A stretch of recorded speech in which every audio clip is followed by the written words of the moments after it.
Good evening. Welcome to the 33rd Martin Luther King 2017 Convocation.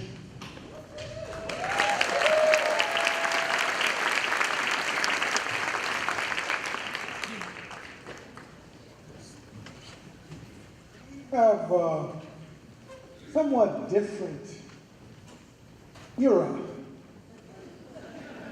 since the last time we met. Those of you who were with us a year ago.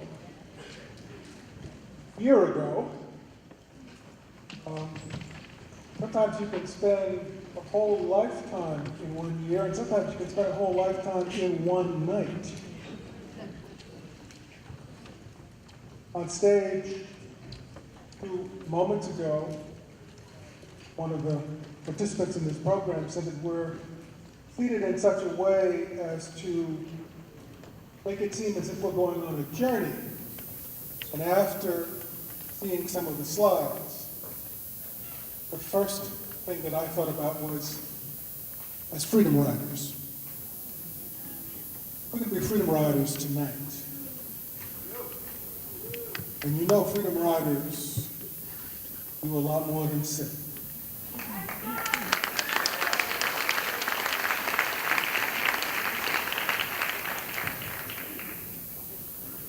As we begin, we have a very, very exciting band. The band is called Cadence Keys.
To soar.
Thank you. Thank you.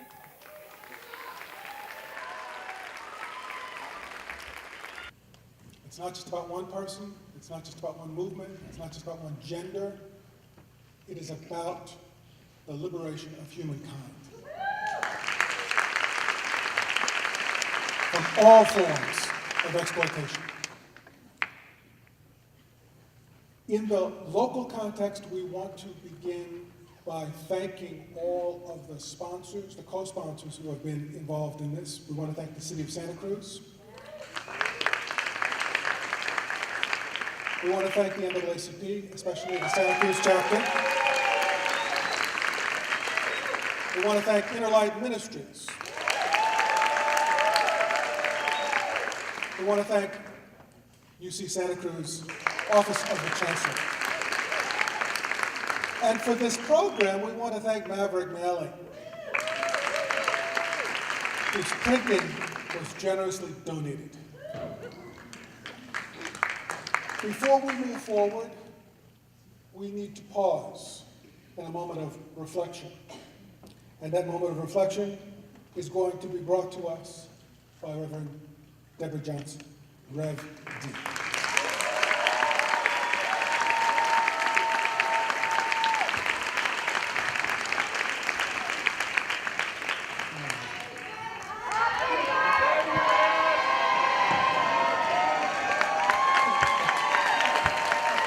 Thank you. Yes, it is indeed my birthday today. Thank you. I had the honor a couple of weeks ago of speaking at the Shabbat of Temple Bethel, and I asked the question, what would Martin Luther King Jr. say at a moment like this? And Rabbi Schiffer immediately said, oy vey.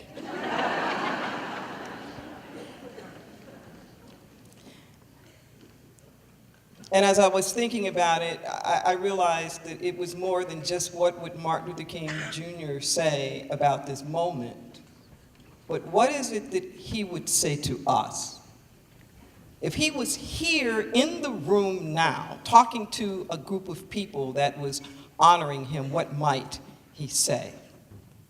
And these things came to me. That he would probably say something like, Chancellor, esteemed guests, students, ladies and gentlemen, it's about time that you started to really wake up. Welcome to the challenges and the opportunities of creative struggle. You know, for years I've been tossing and turning in my grave just wondering exactly what was it going to take to get you to do more than text and tweet? What was it gonna take to get you up on your feet and out in the streets? What was it gonna take to get you to find your voice, to exercise your rights and your hard-won choice? Just what exactly was it gonna take to get you to see, and what was it gonna take to get you to really honor me? Well, now, I do appreciate the King parades and all of the avenues that have been dedicated in my name, and it's nice people get a rest on a little holiday. These things are commendable, but we need more than that. You have to stay in the streets. You have to continuously find ways to do constructive protest and conscientious objection. You need a vision of inclusion. You need goals. You need plans. You need strategies. You need to agitate and educate and liberate. Now, you know I'm a preacher of the gospel, and that anything that we ever do needs to always be done in context of the love ethic. I'm talking about the Agape love, the oneness love. We are told to love our God with all of our heart, with all of our soul, with all of our mind, to love our neighbor as ourselves, and also to love our enemies. And I'm so glad that Jesus didn't say to like your enemies, because it's kind of hard to like people bombing your house. But to love. And unless you're fighting out of love, it's just a fight. Don't get caught up in the divisiveness of hate, because when you begin to hate, you become as low as the thing is that you're hating. Hating is like drinking a whole gallon of poison and then praying the other person's gonna die. Furthermore, you lose all moral authority with people who can feel your contempt for them. We must remember the words of Frederick Douglass, who was often ridiculed and accused for his willingness to work with and to collaborate with the so-called oppressors. But when you're moving forward to get things done, there comes a point when there is the necessity to work with everyone, particularly those who already are in seats of power. You have to win them over. You want to work with them, not just against them. As Douglass said, I'm willing to work with anybody to do right and with nobody to do wrong. At a moment like this, it's important for us to keep hope alive, to get some hope, to maintain your hope, and to sustain your hope. And I think it's right there in those letters, HOPE, heart open, possibilities, and engagement. Keep your heart open. Perceive some possibilities and stay engaged. Oh, yes, it's about time. Welcome to the constructive struggle. It's time for this renewed sense of mutuality. From Little Rock to Standing Rock. From Roe v. Wade to Proposition 8. From global warming to refugees swarming, from walls dividing Berlin to the new walls encasing the U.S. border, we must continue to be drum majors of justice. This nation has always been built on the backs of people who had no papers and who had no power. I died trying to unite the movements, to stand up with a single voice against the triple threats of racism, poverty, and militarism. I demanded that we take a new course and get out of Vietnam, or we would wind up exactly where we are headed. And I wish I hadn't been so right, because here we are. And we need to do an about-face. Because it is still true that any nation that spends more on war than programs and upliftment is headed towards spiritual bankruptcy. I used to say that the days of segregation are over. You can be certain of that. That the only thing uncertain was how costly the segregationists were going to make the funeral. And so it is now with supremacy. The days of supremacy are over. Whether it is global supremacy, national supremacy, partisan supremacy, religious supremacy, racial supremacy, ethnic supremacy, gender supremacy, all kind of supremacy, it's over. Mark my words. And we can still see just how costly the funeral is. But remember, it is a funeral nonetheless. In fact, that the veracity of the tenacity is proof positive that they know that a new day is on the horizon. It's an affirmation of sorts that our cause for equality is not only a threat, but has already disrupted the status quo. Remember that no lie can live forever. That the truth crushed to earth will rise and rise again. That the arc of the moral universe is long, but it bends towards justice. That freedom will reign from every mountainside, oh yes, and freedom shall reign from every barrio and ghetto. From Motown to Chinatown. From suburban valleys to Skid Row alleys. From factories to Ivy Leagues, from prisons to painted deserts, and cities from sea to shining sea, we will retrieve our creed. And we will let justice roll down like waters and righteousness like a mighty stream. This is our charge today. Keep hope alive. Keep your heart open. Perceive possibilities and stay engaged. And as they used to say, the revolution will not be televised. And bring your lunch. It's gonna be a long time.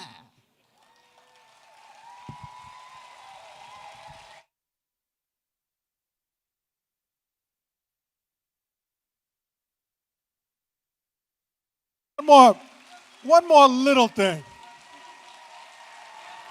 Happy birthday to you. Come on, come on. Happy birthday to you. Happy birthday to you. Happy birthday to you.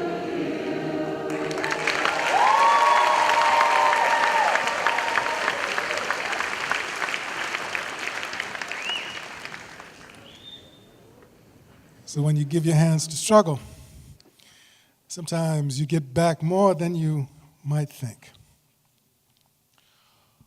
Now we have the opportunity to listen to the Chancellor of the University of California, Santa Cruz, Professor Dr. George Blumenthal.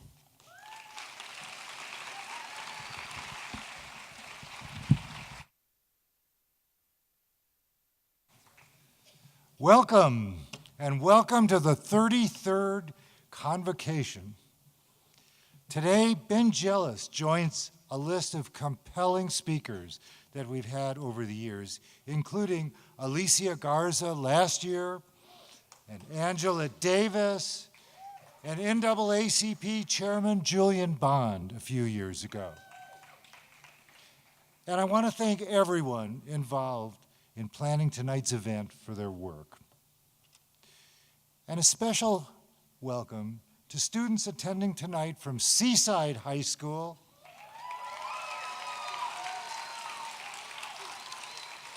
and for students from Marina High School. It's really great to have you here with us. A couple of years ago, we celebrated Black Lives Matter with co-founder Alicia Garza. Was that really 12 months ago? Who would ever have predicted that we'd be where we are today? And what would Dr. King say? Well, you just heard from Reverend Deborah Johnson what Dr. King would say. His message would be one of resistance, of nonviolence, and of reconciliation. And the signs of this are already everywhere. The administration has activated, energized, and empowered those who believe in equality and social justice. We saw it January 21st in Washington, D.C. We saw it here in Santa Cruz, California, and we saw it all across the country.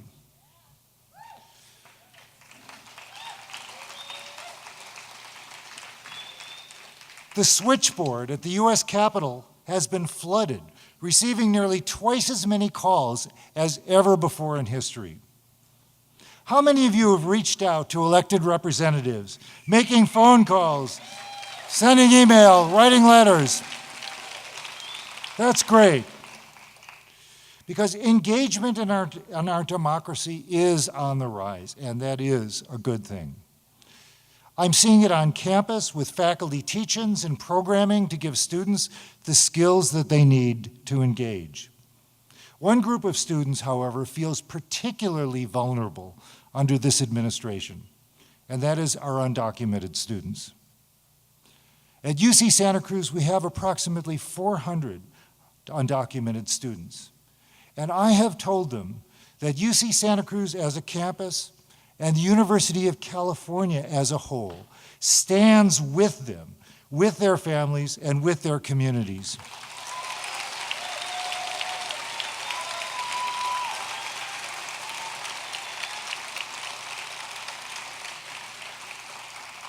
Our commitment to them is steadfast. We will protect their privacy and their rights. Our police will not partner with any government agencies to enforce federal immigration law.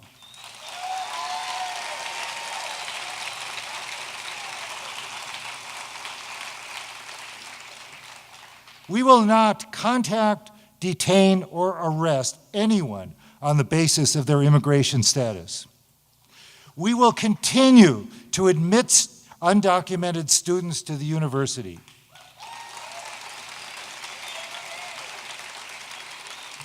And we will not cooperate with any federal registry based on religion, national origin, race, or sexual orientation.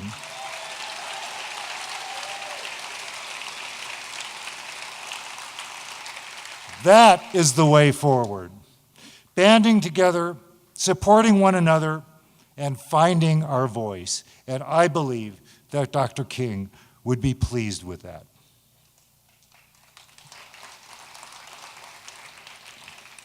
Now we come to a very special time in our program when we present the Tony Hill Memorial Award for Community Service. Tony Hill was a Santa Cruz treasure, a man who worked to heal the persistent racial divide that separates us. He brought courage and compassion to his work. After his death in 2007, UC Santa Cruz and his family joined together to keep Tony's legacy alive. Each year, this award goes to one person whose passion and commitment reflects what Tony gave the Santa Cruz community. And I'm delighted tonight to welcome Tony's wife and daughter, Melanie Stern Hill and Tara Kemp, to the stage to present this award. Please welcome them.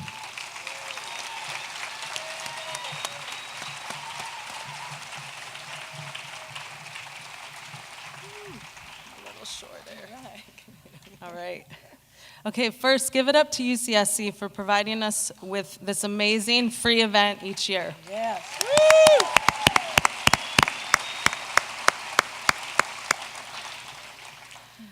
My mom and I are honored to be here presenting the 9th Annual Tony Hill Memorial Award. Thank you to all the community members who took the time to nominate, and to businesses and organizations that support this wonderful event. For 23 years, my father was a part of the Convocation Planning Committee.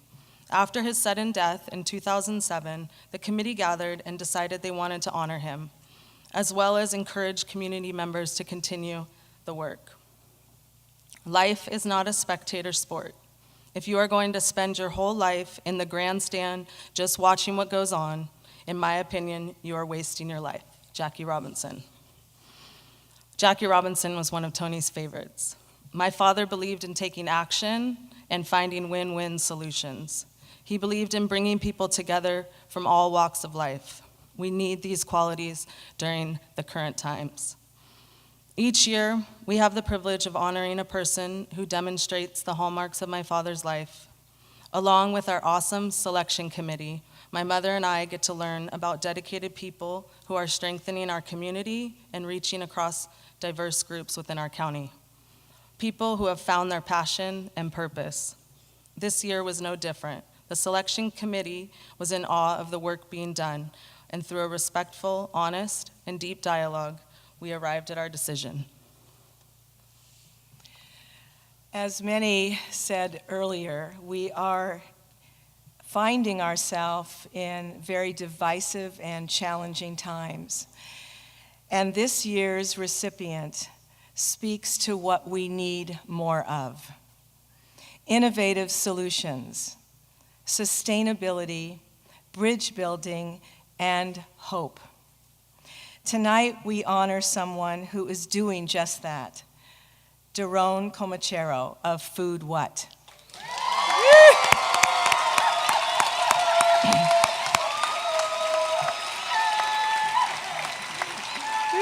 Yes. Daron is the inspiration, the heart, the visionary, and the director of Food What. Food What is a farm-based youth empowerment and food justice nonprofit where they're using food, leadership development, and health as vehicles for growing strong, healthy, and inspired teens. Yes, yeah. Daron is reaching across our county with 2 sustainable farms, one in Watsonville and the other on the campus farm of UCSC, which I was privileged to visit. I met Daron about 1.5 years ago through a mutual friend, Linda Bixby, who is here tonight. Linda, hello. And we met up at the UCSC farm, and what a glorious spot. I was so impressed. And he welcomed me with open arms, and he had a glee in his eye. As we walked the land, together we shared our stories and what makes us come alive. And I discovered that Daron had some things in common with Tony and I. Both of us developed a nonprofit, working programs for youth that were vulnerable, youth from different races and cultures. And we both had an organic garden. Ours certainly wasn't as fabulous as his, but we had one. And we created family for those youth who often didn't experience that in their life. So that summer, I went back and I volunteered and I facilitated a True Colors with the crew and his staff. And I was deeply touched by their stories of transformation and the respect and love that was demonstrated by the staff and the crew for one another. It was clear that this brilliant idea was touching many. I also enjoyed the bounty that the youth had grown and harvested. What a feast we had. Daron is building bridges across cultures, ethnicity, race, gender, and among private and public organizations. Food What is providing opportunities for young people to discover more about themselves through their connection with the land, through fostering new capabilities and hope for the future. Food What celebrates its 10th year, and tonight we celebrate and honor Daron as the 9th recipient of the Tony Hill Award. Daron.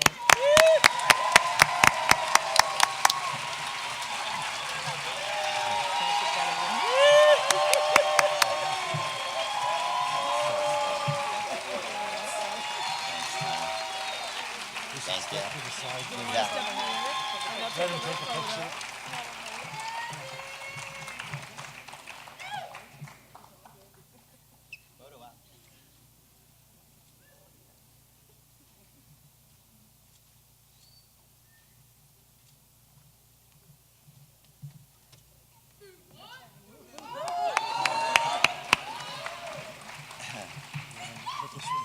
Great, thanks. How y'all doing?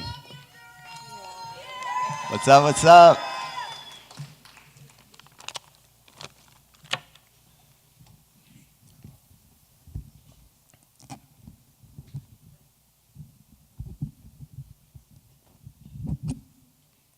I'm just gonna hold it.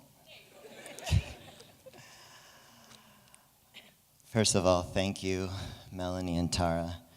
This is really something to be recognized in this way, and for Food What to be seen as I'm standing here in Tony's light and in the context of this Martin Luther King Jr. celebration and convocation.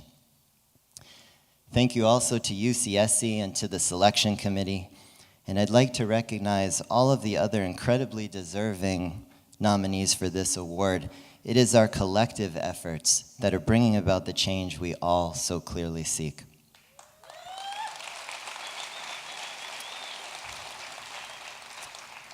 Now, while I didn't have the chance to know Tony personally through conversations with you, Melanie, and through the many emails that I've received in relation to the award, full of so many kind words and admiration for this truly special man, I do get a sense of who he was.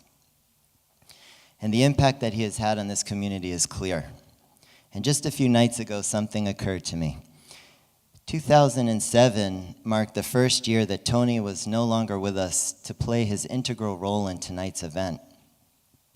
2007 also marks the year that Food What was launched, and it was the year that we began our work with local youth.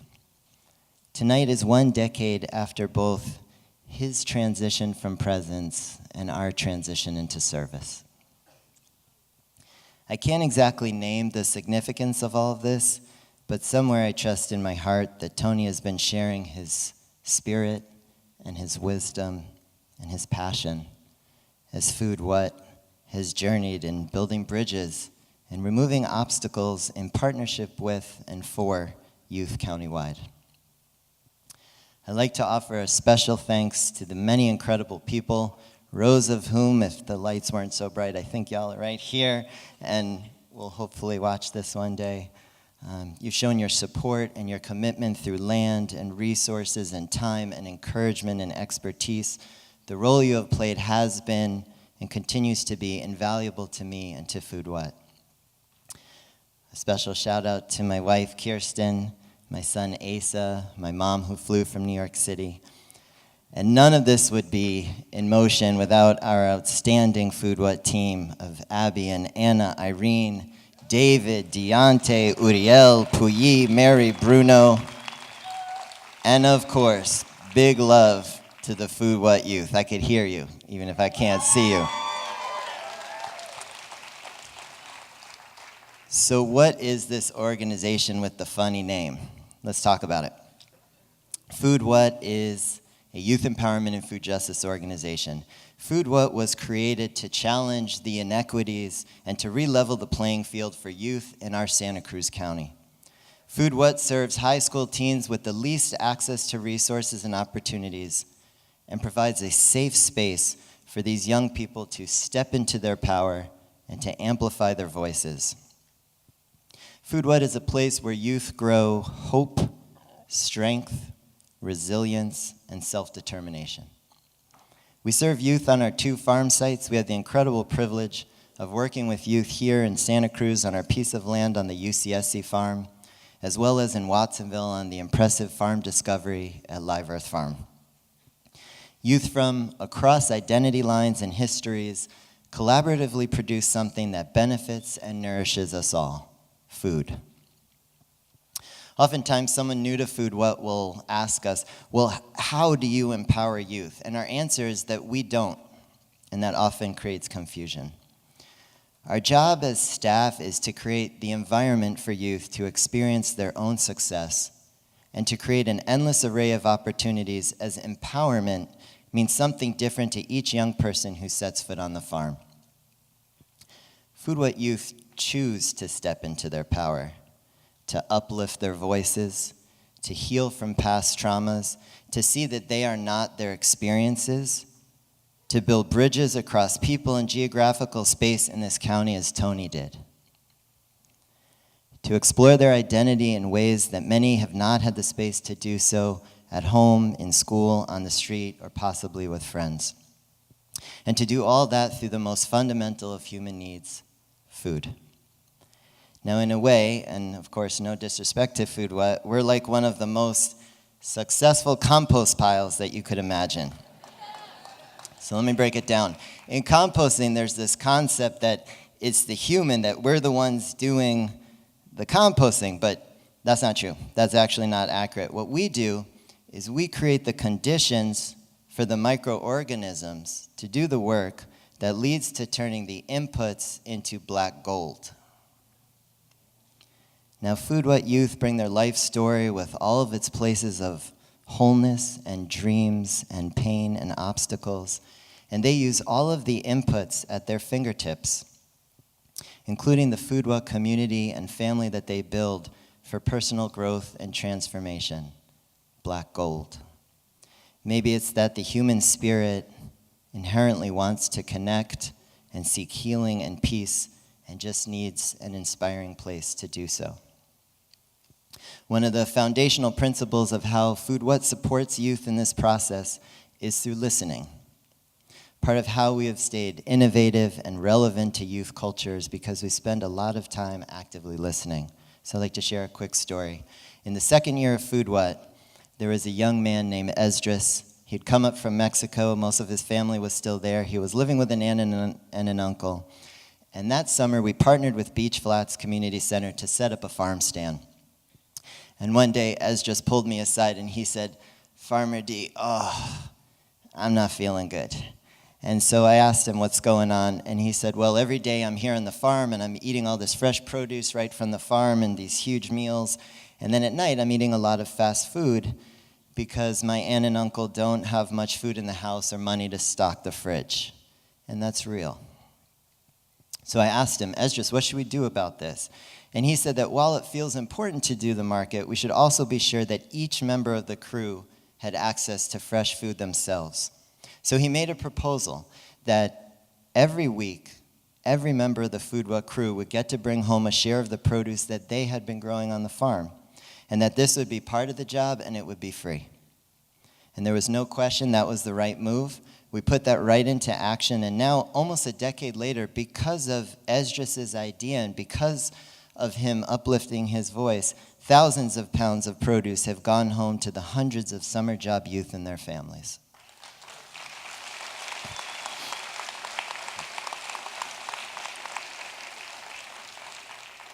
Now, especially in our current times, Food What will unflinchingly continue to be a safe space for Santa Cruz County youth. We will continue to use all of the resources and the gifts, the privileges earned and unearned, and the heart that we collectively share in our staff and from our enormous constellation of partners and supporters to create opportunities for youth to step into their power and to live the lives they want to live. We will continue to invite them into deep conversation and to listen actively when they speak.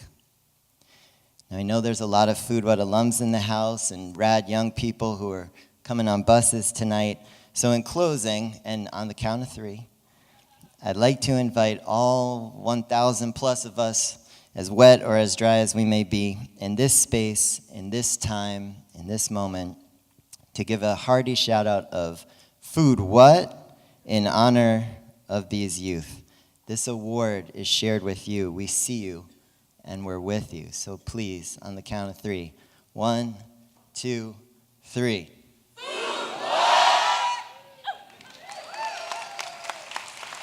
Thank you very much, and good night.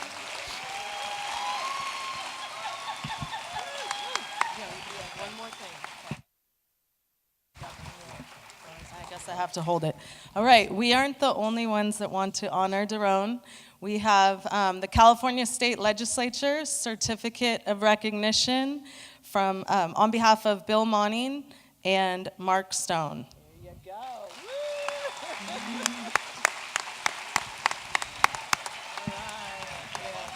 Yeah, we get to walk off with all of it.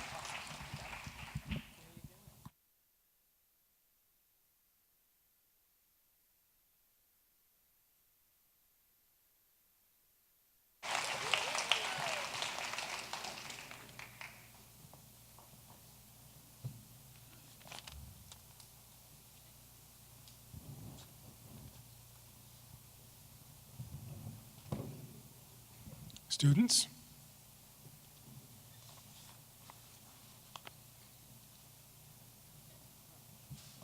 We have what on radio is called dead air. Students, come out. Something you're supposed to do.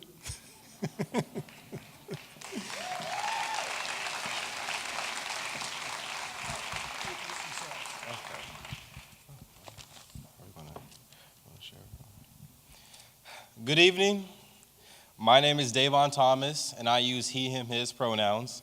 I am a first-year politics major at UC Santa Cruz, and I am truly glad to be here today in the presence of all of you at the Dr. Martin Luther King Jr. Convocation.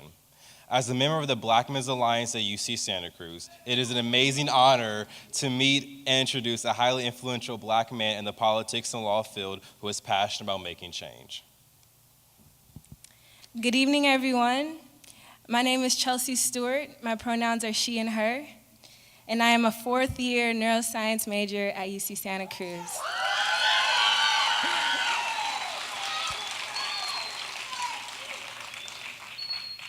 In my first year here, my brief experiences with the NAACP chapter of Santa Cruz stabilized me to succeed. Thus, I am pleased to be introducing the former president of this extraordinary organization. Benjamin Jealous is a partner at Caper Capital, where he invests in high-growth companies that have a positive social impact.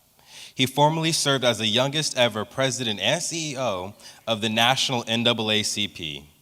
Jealous has been a leader of successful state and local movements to ban the death penalty, outlaw racial profiling, defend voting rights, secure marriage equality, and free multiple wrongly incarcerated people.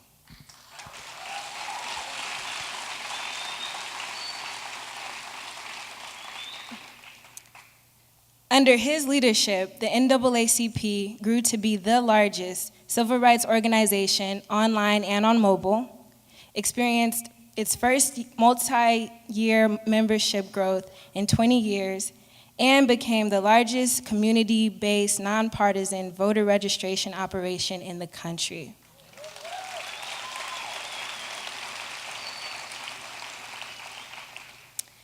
A builder of robust coalitions, Jealous's leadership at the NAACP included bringing environmentalist organizations into the fight to protect voting rights and convincing well-known conservatives to join the NAACP in challenging mass incarceration.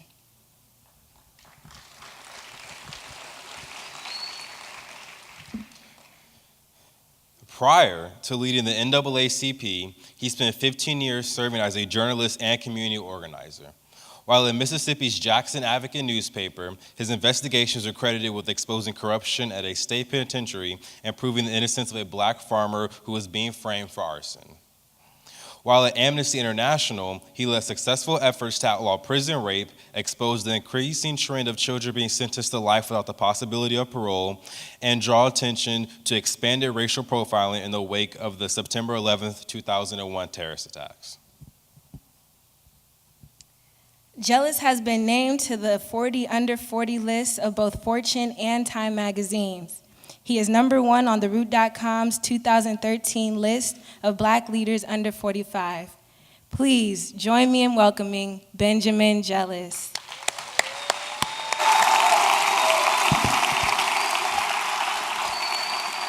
Thank you.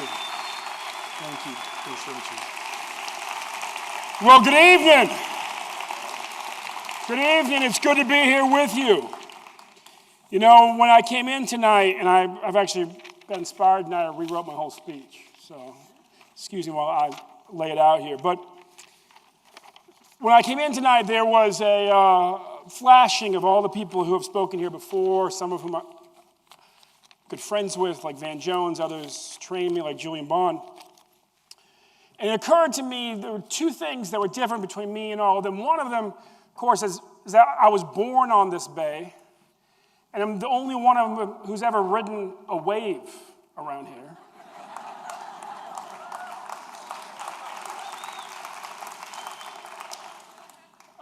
The other, and I say this in all seriousness, I have those two wonderful young people and young members of the NAACP and the civil rights struggle in this community, is that I'm the only one of them who's ever walked around here as a young man of color, who sat with friends and listened to them talk about being discriminated against, who dealt with the cops downtown Santa Cruz in the 80s. And I hope that all of us, as we're here for this Martin Luther King Convocation, remember that, yes, here in paradise, there are real civil rights struggles.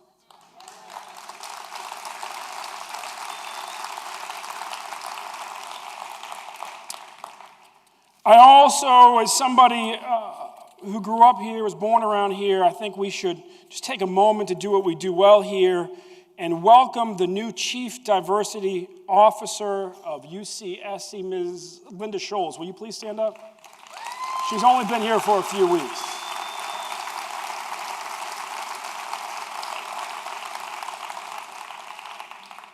We really wish you the best. Thank you for taking it on. And post Prop 209, it's not a small thing. So thank you for taking on that challenge. And thank you, Chancellor Blumenthal, for your full-throated support for protecting the dignity of all of our students and making sure they can all complete their education and contribute to our economy, no matter what Donald Trump may fantasize he might do with them. So thank you. Thank you for that.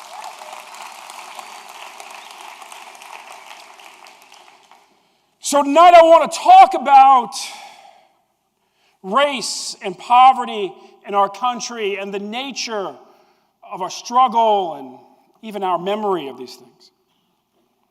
I want to talk about the steep price that we fail to recognize that all of our children are paying for what my friend Michelle Alexander refers to as the new Jim Crow. And most importantly, I want to talk about why we should have hope. Well, because I was born on this bay, just indulge me, because my parents and my grandmother are here, and I want to just introduce them for a second. My dad, Fred Jealous, went to, like Bernie Sanders, went to jail at the Congress of Racial Equality. My mom, Ann Jealous, who desegregated her high school when she was 15 years old. My grandma, Mamie Todd, civil rights warrior in her own right. Granddaughter of a man who was born a slave, died a state senator, and co-founded Virginia State University. She is 100 years old, and if you play bridge with her, she will take your money. And sitting next to them, two, out here in Northern California, we all have adopted family. We all moved here from somewhere else. And two of my three Jewish aunts that helped raise me growing up, Judy Lewis and the great Bettina Apteker, UCSC. Great Judy Lewis, too.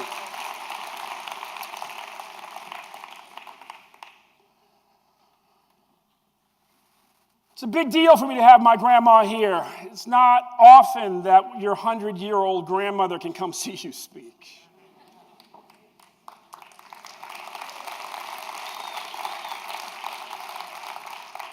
And my grandma had big influence on me. She's a storyteller. In fact, she would almost insist on telling me the same stories every summer so I would not forget them.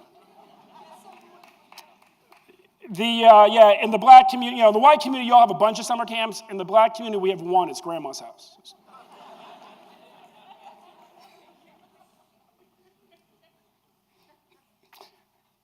And my grandma, being the granddaughter of slaves, remembers things that we forget at our own peril.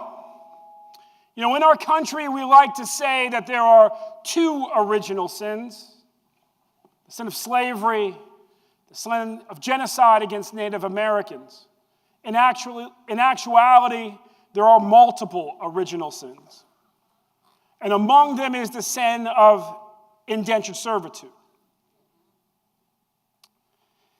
And what my grandmother would also remind me was that the first rebellions in our family's home state of Virginia. And in case you're sitting here, you're looking at a guy like, wow, his dad's white, his mom's black, and he's darker than his black grandmother. Race is a funny thing in America. I used to joke that we were black in the Jeffersonian sense of the word.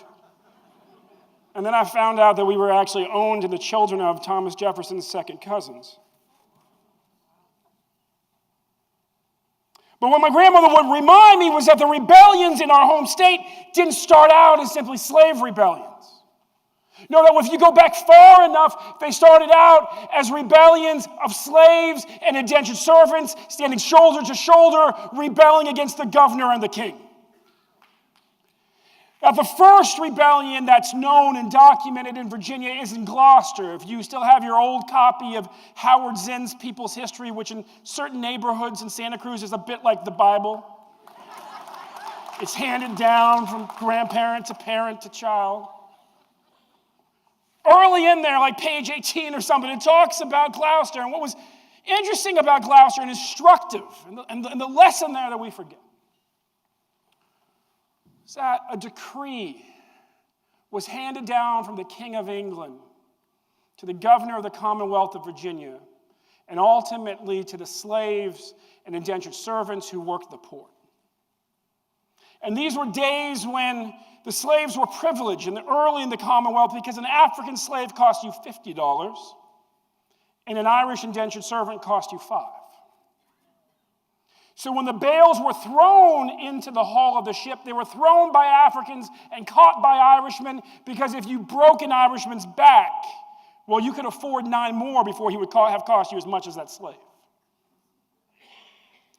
And the decree comes down to both groups, the very bottom of the economy in Virginia, and it says, in effect, and your status shall convey to your children. And you might say, oh, of course it was. No, that wasn't the way things started. Our former president, Barack Obama, I wish I could still say our former president, Barack Obama, Henry Louis Gates Jr. would ultimately figure actually descends from an American slave through his white mother. Because that slave, very early in the Virginia Commonwealth, was the product of a child between a black man and a white woman, and the white woman was free, and so the child was free, because back then the status was conveyed through the mother. Whatever the mother was, so the child was. But that decree that came down in Gloucester would change all of that. And the slaves and the indentured servants rebelled together, because it meant that any child of any slave would be a slave, and any child of any indentured servant would be an indentured servant often longer than the parent was, because the parent may only be a servant for 7 years, but the child would be raised in that nursery and then have to purchase out 18 years of being raised. In other words, the lesson of Gloucester is simply this, that from the earliest days of the American experiment, we were willing to endure a lot as long as we could believe that our children might do better off. But the moment that it became clear, we rebelled together against kings, against governors, regardless of race.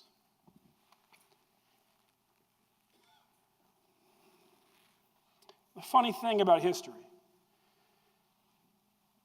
when you forget it, it doesn't forget you. When you forget it, we say sometimes it repeats itself. You know, the way that you know your history, Donald Trump doesn't just look a little bit like Andrew Jackson, he acts a lot like Woodrow Wilson. And if you don't know what that means, please go read your history. Woodrow Wilson was the architect of Jim Crow segregation in our federal government long before he knew anything about international diplomacy. About every 100 years, if you think about that, 1824, 1912, 2016. But the other thing that happens with history is that if you forget it, its ghost might just sneak up on you. And let me tell you what that feels like. See, I was president of the NAACP. I was flying from Atlanta to Memphis, and I was in first class because I was flying that much. And because it's first class, you know, as you're coming in, they ask you, what would you like to drink? And I'm like, it's 11 a.m. I'm good. I sit down, and then a guy sits down next to me, and he's wearing a bright red polo shirt, and over his heart is the Confederate flag. So I'm sitting there, I got a corner of my eye, just trying to figure out what's going on with his shirt, right? And I realized it says University of Mississippi, and the shirt's a little worn, and I realized, see, they used to say that the Confederate flag was the mascot at Ole Miss. Now, I had a buddy who'd gone to school with me in New York City. He went down there to get his master's in education and decided to wear the mascot as a bandana, as a black man walking across Ole Miss. And his theory was proved correct. It wasn't exactly the mascot. He'd best take that off his head. Looking, shirt. And the flight attendant comes by, and I said, ma'am, I'll take that drink. Whiskey straight up. So she brings me my whiskey, and this guy said next to me, I think he probably caught me peeping his shirt. He says, hey, I'm Bob. I said, hey, Bob, I'm Ben. He said, Ben, what do you do? I said, Bob, I'm the president of the NAACP. And I took a sip of my whiskey and just let Bob. Down in Mississippi, they don't know much about Thomas Jefferson. So Bob just sitting there going.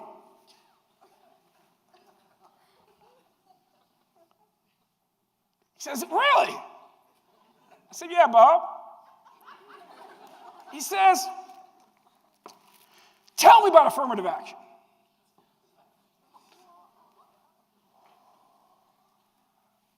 I said, Bob, what you want to know? He said, well, tell me what it would do for the boys in my family. I said, Bob, I suggest you start by talking to your wife. Do you have a daughter? I have a daughter. Ask her too. I think that agreeing affirmative action has been pretty good for them for the last 50 years. He said, yeah. He said, I'm sorry. He said, we're in first class. He's like, let me just explain something. In my family, we don't worry about the women or the girls. They do all right. But my family came over here about 400 years ago at the wrong end of the Georgia penal colony. And well, our boys and men, we've been in and out of prison ever since. So tell me, Ben, honestly, what does it offer the boys and men of my family? Because that's who we worry about. I mean, I'm up here in first class, but I'm a bit of an aberration. I'm a football athlete. I got out of my little town because I was good at throwing a football. And the coach at Ole Miss, well, he gave me a scholarship, and then he got me a job in Memphis, and that's why I'm in first class. But I'm coming from just being with my family, and we got a lot more boys and men in my family either headed to prison or coming out of prison, and we're trying to figure out how to help them. So honestly, Ben, what does affirmative action offer the boys and men in my family? So, well, Bob, I agree with President Obama. There should be a poverty lens on affirmative action, just like there's a race lens and a gender lens. And I was thinking in my head about the fact that in the black community, we've had roughly the same percentage of blacks in poverty ever since Dr. King died trying to organize the Poor People's March, despite the fact that the black upper middle class has quadrupled. In the white community, similar. So we talked about that. But this is what I should have talked to Bob about. I should have talked to Bob about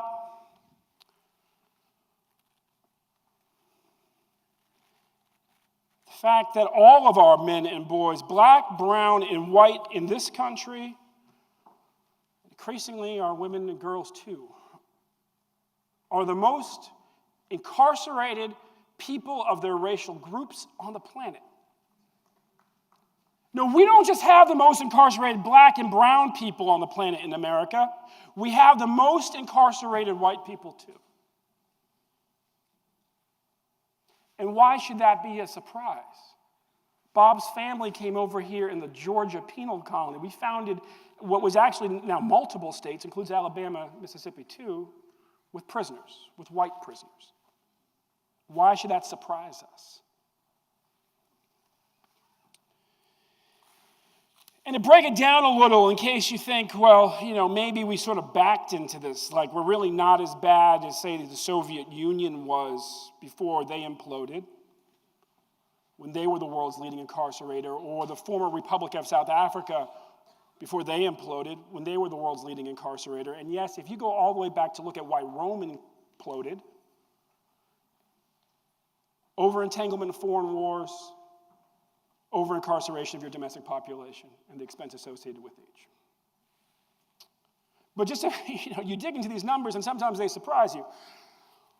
A black man in America today, well, say as of 2010, their census numbers, 3 times as likely to be incarcerated as a black man in South Africa at the height of apartheid, when South Africa was the world's leading incarcerator.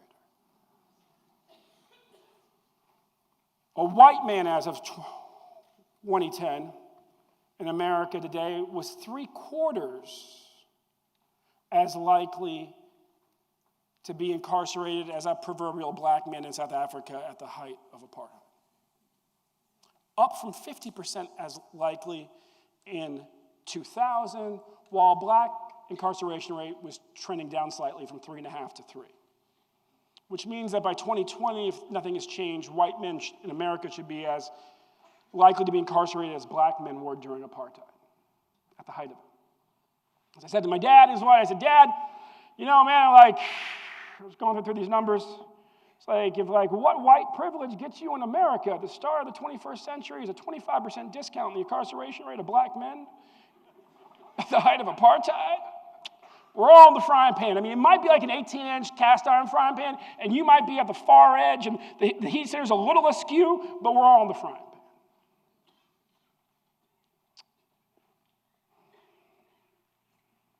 But here's the other thing. When you go into a prison, and I've been in them literally from Maine to Mississippi to Folsom, folks who are there are almost universally from poor families. Almost universally had public defenders. And so, in other words, by 2010, white men like the boys and men and white males like the boys and men in Bob's family, poor white boys, poor white men, were already more likely to be incarcerated than black men during apartheid. When given the economic structure of apartheid, those men were almost universally poor too. This is America today.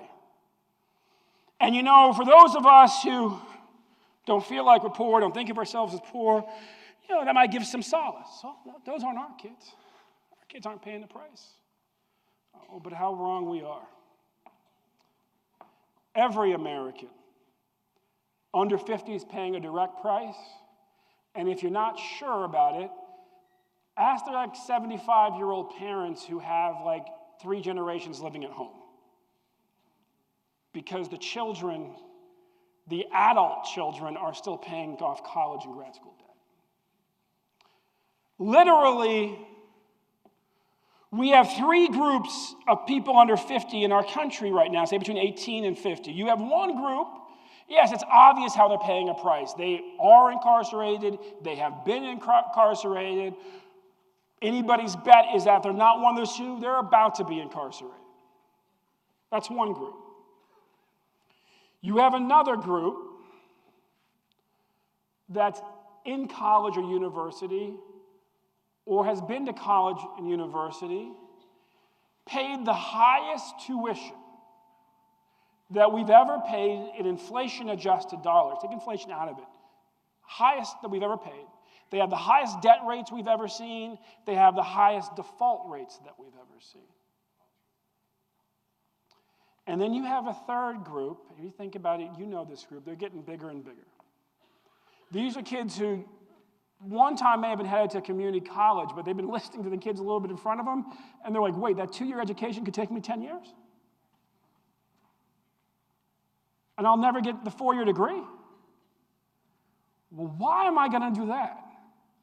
Because then I'll get half the debt and no 4-year degree and none of the salary bond.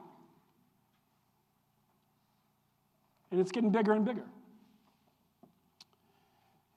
And the danger in this, of course, is what the Italians say. You can only be rich and stupid for one generation. Like literally our country, for going on 3 generations now, from 1970, when California spent 3% of its state budget on prisons and 11% on public higher education, and our public higher education was considered to be amongst the very best in the world and was free. Tuition free. You remember when that crazy man Bernie Sanders was saying public universities should be tuition free?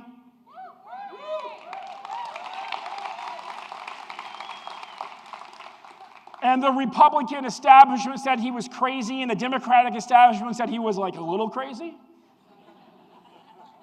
Well, I was traveling with him, and I said, Bernie, what makes you so sure we can do this? He said, well, because when I was a kid, it was free.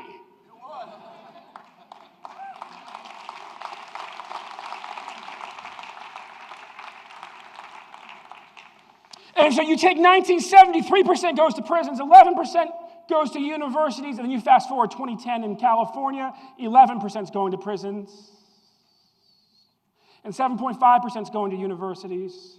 And we're paying attention because in 2009, the students at UC Berkeley were rebelling, chanting books, not bars, because they were so outraged, because they had figured out that the reason that they were so deep in debt was because over their lifetime, and that sometimes of their parents too, their state has shifted its priorities from higher education to higher incarceration.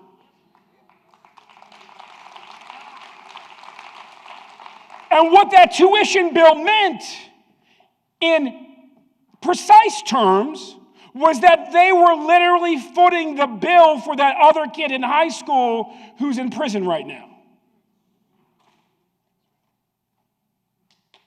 They were going into debt. They were going into indentured servitude to pay for somebody else being in the legal equivalent of slavery. Remember, in America, you can only take away somebody's rights and reduce them to being in a state of slavery if they've been duly convicted.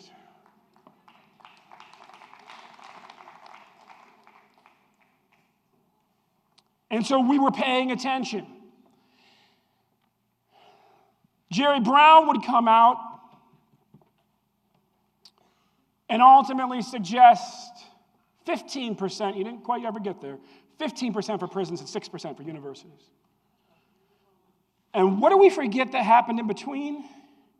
Arnold Schwarzenegger tried but failed to actually pass a bill that would say we would never spend more on our prisons than our universities.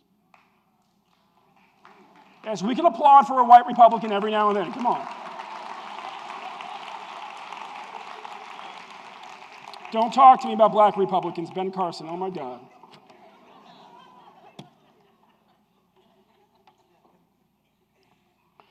We used to say in the black community, if you're going to be a lawyer, be like Thurgood Marshall. If you're going to be a doctor, be like Ben Carson. Now we just say, if you're going to be a lawyer, be like Thurgood Marshall. If you're going to be a doctor, be a darn good doctor.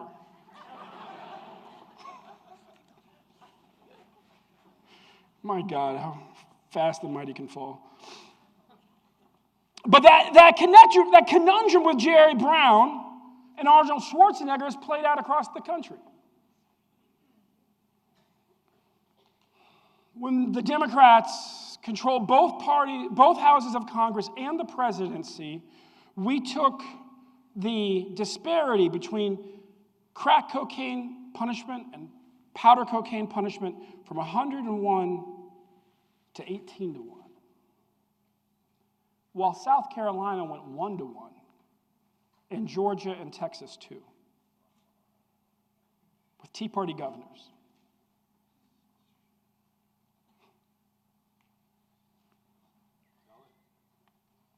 You want to know why all those Black Lives Matter kids were so angry with Hillary Clinton when they woke up and realized that when they were little, she was calling them super predators?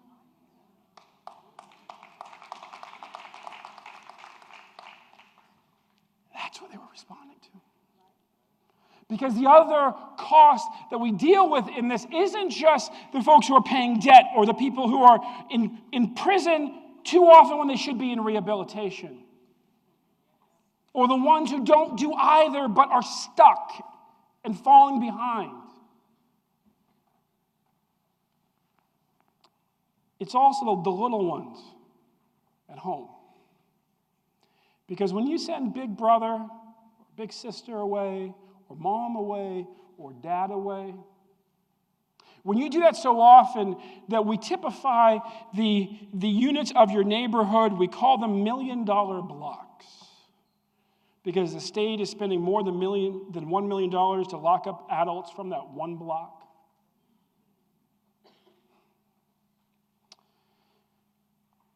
The math scores of the children go down. By the third grade, you can see it. Reading, you can literally get a kid to a certain place, and you can just kind of lock them in the room and throw them books, and they'll just keep reading and getting better. But math, they actually need folks to help them. And we did a study when I was at the NAACP of Houston. 75 zip codes, looked at 20 of the poorest zip codes, all of them similar racial breakdowns, but 10 of them were the highest incarceration zip codes, and 10 of them had relatively low incarceration, and the math scores were markedly different.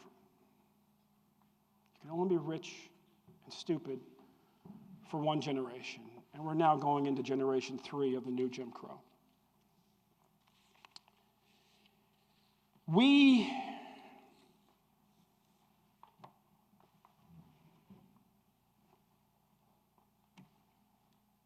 are right to be concerned. We're right to feel overwhelmed. We're right to wonder if we can get ourselves out of this. We're right to worry that we may destroy our public universities before we do.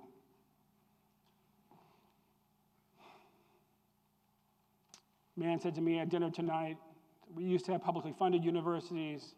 Now we have publicly subsidized universities, and one day we may just have publicly tolerated universities. But this is why there's reason for hope. One, the activist wings of both parties agree. The reason we were able to get more done in Georgia and South Carolina and Texas, who prior to 6 years ago had only ever expanded its prison system, since literally prisons were created in Texas around the time of the Civil War. No coincidence. Around the time of the Civil War, they just grew. They never shut one down. They might close one for temporary refurbishing, but they would open it up bigger. And then we're dealing with Governor Perry, and we find somebody we can work with. Why? One, he's not afraid, like so many Democrats who came through the 1990s, the ghost of Willie Horton, and somebody calling him soft on crime. It doesn't send him into a fetal position. Oh, I've sat with Democratic moderates and literally tried to have conversations while all of them are in the fetal position. Mentally, it's confounding. But two, he was being pushed by the activist wing of his party. This is why Tea Party to the left, as they say, is so important. This is why this resistance we're building is so important. Because the reality is that when the activists take control of a party, you can actually have moments of absolute clarity that can move us forward quickly. And so what happened was we had the activists on the left of the Democratic Party who were in a severe minority in the Texas Assembly and Senate. But when we linked up, the NAACP, if you will, influence legislators, linked up with the Tea Party folks, we found one thing that we agreed on, which was that the prison system was too big and needed to be radically downsized. Why? Because we had the Christian evangelicals, who were like second to the Nation of Islam in a per capita representation in prison ministry, and they were saying, this is a moral crisis. We're destroying families. And we at the NAACP were saying, wow, exactly right. And then you had the libertarians. There's some in this audience. We have libertarians in Santa Cruz. And as you know, here in Santa Cruz, when you say drug reform to a libertarian, you get them at drug. It's like the pot-smoking wing of the Republican Party. Awkward silence, but yes, it's true. And so, and then the third group are the fiscal conservatives, who are also kind of socially conservative and sometimes a little awkward and kind of actuarial in their presence. But when you have the righteous indignation of the Christian right and the logical clarity of the libertarians, the fiscal conservatives are like, all right, we can save some money too. We're in. That was Governor Deal in Georgia. Rick Perry, before he left office, Texas was on track, either had closed or was on track to close 12 prisons. 12. A state that had never shut down one was in the process of closing 12. I know it's weird to clap for another Republican. Nathan Deal did what the Democratic Congress had refused to do. There was a guy named Jim Webb, a senator from Virginia, who would come in and say, we need to review our entire criminal code and reset it because it is woefully unjust. And the rest of the Democratic caucus was like, fetal position. And Nathan Deal, whose son is a drug court judge, came in to Georgia and just did it. Just did it. And now their prison system is subsiding. So, in other words, no matter what Donald Trump and Jeff Sessions try to do, there is both a rock and a hard place in the activists on the left and the activists in their own party who will not be moved on this issue. And because most of the progress will be made in the states, there's actually not a whole lot they can do without that changing. I don't see that changing. But here's the other reason why I have hope. Bernie and I were in the Ozarks. We had just come out of Detroit and Chicago, going into Missouri. And as a black man in America, I felt like a fish out of water. I'm in Southwest Missouri. I'm in the Ozarks. I've lived in Mississippi. I wasn't trying to find the other Mississippis hidden in other states. I've been to enough of them. I was president of the NAACP. And so going down there to Chicago, great. Detroit, great. Ozarks to lead a massive political rally that is as white as that crowd in Detroit last night wasn't. 20% of the room is in camouflage. I'm pretty sure they're deer hunters. I had no idea how they were going to respond to Bernie being introduced by the former president of the NAACP. But I'm down for anything. So they introduce me, and I come out, and there's raucous applause, and the deer hunters are on their chairs, and they're pumping their fists in the air, and I'm like, whoa! I can roll with this, so I didn't start preaching, right? I'm going, and I introduce Bernie, and Bernie comes out, and I'm dazed as I'm walking back, because I'm like, every applause line from Detroit and Chicago, I gave the same speech, it was all the same. They responded the same way. And so then I wait in the wings to watch Bernie's speech, which, if you've already been to 12 states with Bernie Sanders, you don't wait to watch the speech. You go plan the next day. Everybody's seen the speech before, right? It's a beautiful thing. You roll the tape on Bernie Sanders. He just gets younger, but it's the same speech, right? And so I just wait in the wings, and he gives his speech.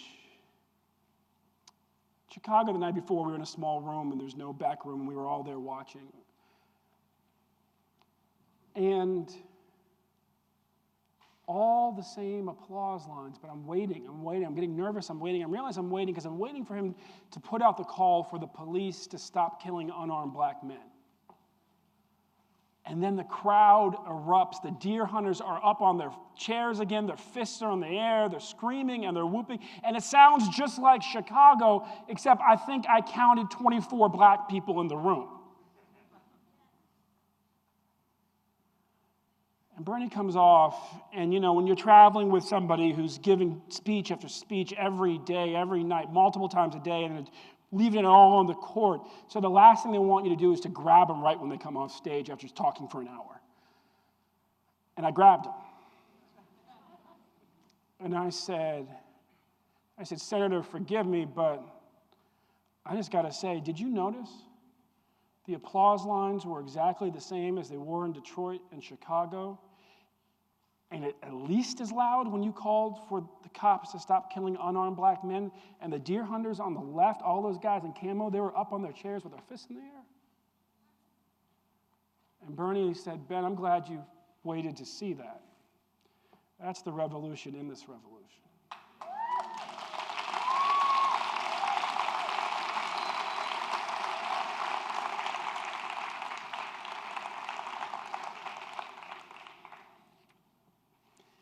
And this is what gives me the most hope. See, this is the true lesson of Gloucester. This is the lesson of what we saw this year of disruptive politics. When the most important thing in either party was how down are you to help working people get back to feeling like they and their children can finally get ahead again.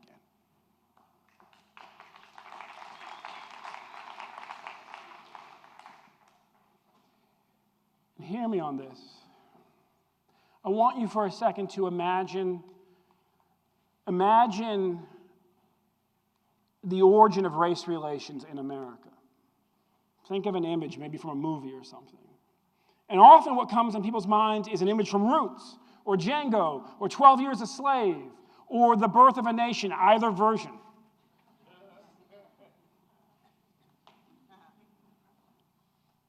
All of those movies depict slavery at its end.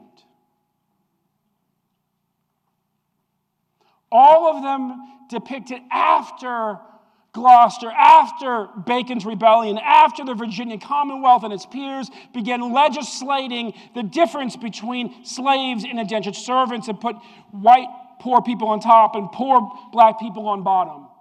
Slaves can now only wear homespun. Indentured servants will definitely be out in 7 years. Literally, if you go down to the very beginning of the church records of the Virginia Commonwealth, you will ultimately get to a place where you realize that the punishment for premarital sex between a black man and a white woman, for which people like as of 2 months ago can still be lynched in Oklahoma, where a white police officer last year killed his daughter's black boyfriend and was acquitted earlier this year. When you get right back to the beginning time and you say, okay, wow, John Black, Mary White, had a baby out of wedlock, What did they do in the earliest days? Ye both shall don white robes of shame and stand in the courthouse door for the appointed number of days. What?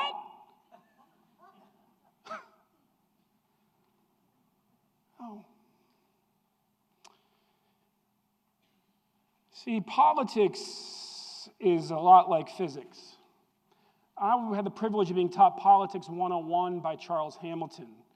The black history scholars in the room will recognize him as like Stokely Carmichael's straight man.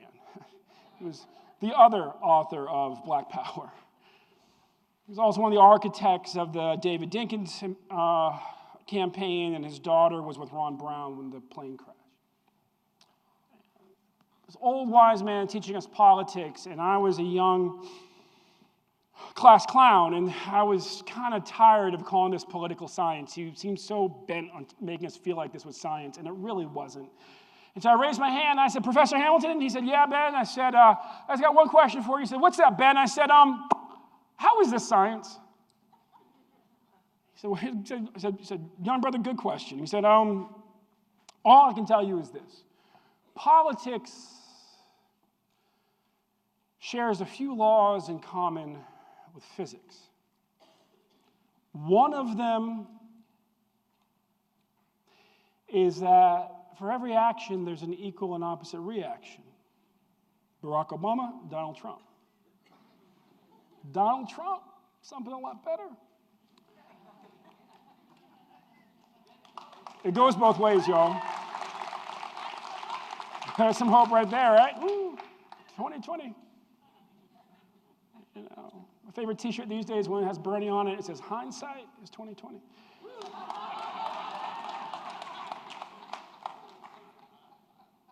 He said, but the other law that shares in common with physics is that something in motion tends to return, an object in motion returns to its original state. An object in motion returns to its original state. Why is that important? Because race relations is always in motion and we always forget the original state. Race relations is always in motion and we always forget the original state. Race relations is always in motion and we always believe the original state is Django or Roots or 12 Years a Slave or the Birth of a Nation. It's about poor whites and poor blacks pitted against each other and hating each other and not being able to understand each other and not listening to each other and not finding solidarity with each other. And it's always going to be like this, except it hasn't always been like this. What we saw in the Ozarks, we also saw in Spartanburg, but the first time I saw it, I thought it was an aberration. We see in the opinion poll data of our young people. We are living through a moment like Gloucester right now, where it's not the aristocracy this time, it's the oligarchy, and they're telling us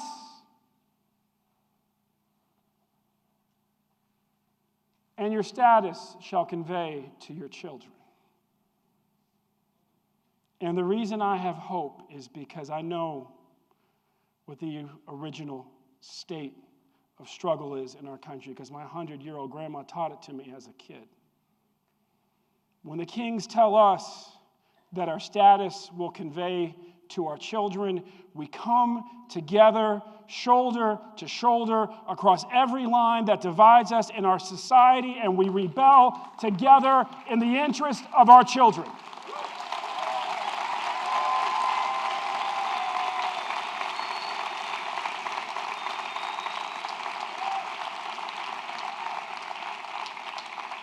And this gets to the good part. See, the good part right now is that we already have the numbers to win.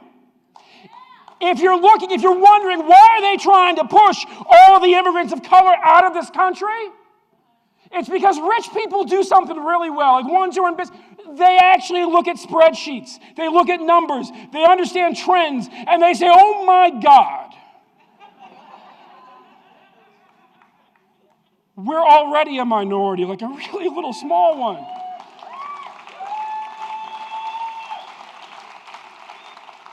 And if you're wondering why we're going through this massive wave of voter suppression again, Same reason. And then you say, well, what do we do? Well, we've done it before. Did you see the movie Selma? You see it? Yeah, you see it? Do you remember how it ended? There was that guy who was like Bull Connor, right? He was the horrible, bad, mean, nasty sheriff of Selma. And at the very end, it said, the next year, Snick had a massive voter registration drive, and he was voted out of office, and he was never seen again. Right now, in Florida, where Hillary Clinton lost by 120,000 votes, there are 1 million unregistered Black and Puerto Rican voters right now. In Georgia, where the Republicans typically win by 250,000 votes, there are 830,000 unregistered Blacks, Latinos, and Asian Americans as of 2 years ago. In the last 2 years, they have registered 250,000 of them, and they're set to do 250,000 more. These are the activists. These are our peers. This is the New Georgia Project. In South Carolina, where we fear Lindsey Graham might actually be the next Robert Byrd and be senator for life, Republicans win statewide by about 100,000 votes. There are 350,000 unregistered Black folks right now. And be clear, many of these folks have moved in recently. We can be hopeful because we have what it takes to win right now. We can make the future come faster right now. We simply have to decide, like Dr. Martin Luther King Jr., like my parents, like my grandmother, like so many activists in this room, that we're just going to get it done. Thank you, and God bless.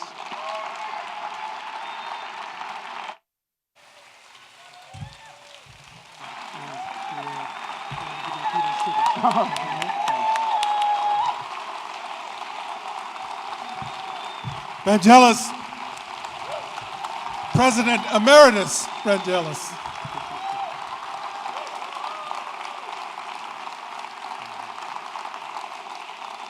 Now we want to take a moment. I want to bring out Rochelle Noroyan from the Santa Cruz City Council, member of the City Council, and she's going to present President Emeritus Jealous with the key to the city. Good evening, everyone. Wow, that mic's high.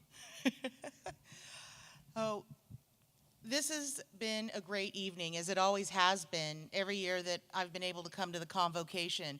So for 33 years, we've had this fine tradition, and as we all know, in this day and age, it's a more important tradition than it ever has been before. So thank you to UC Santa Cruz for continuing to support this program and continuing to invite the community to be a part of it.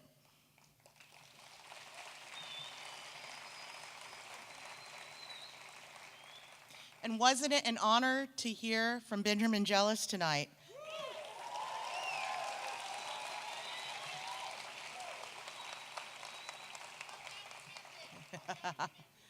It's truly inspirational, and I don't know about you, but I'm ready to go register some voters. How about all of you? So let's work together as Santa Cruzans, but also as Americans, to protect the most vulnerable in our society, but to also strengthen our community so we don't have to sit here and talk about electing somebody like President Trump again. I don't know if I could get partisan like that, but I just had to say it. So one of the fun ceremonial tasks that I get to perform as a city council member is giving the key to folks who come visit us and to inspire us. So that's what I'm here to do tonight.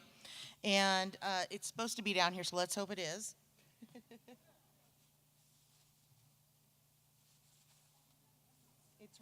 It's wrapped up very nicely. One moment. So on behalf of the Mayor of Santa Cruz, the City Council, and the City of Santa Cruz, I present to you, Benjamin Jealous, a key to the city. Thank you so much.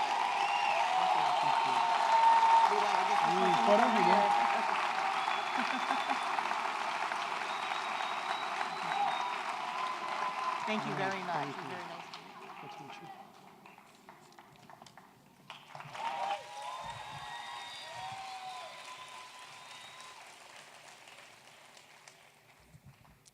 Thank you. Thank you, Vangelis. Thank you, Rochelle, Orion. Thank you all for coming. and take away that message, there is nothing more dangerous than the recognition that we are one.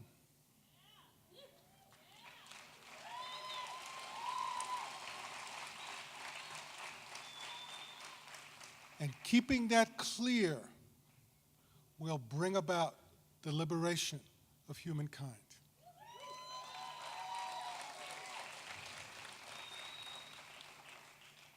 Thank you all for coming. Take this with you, and I hope to see you next year. Good night.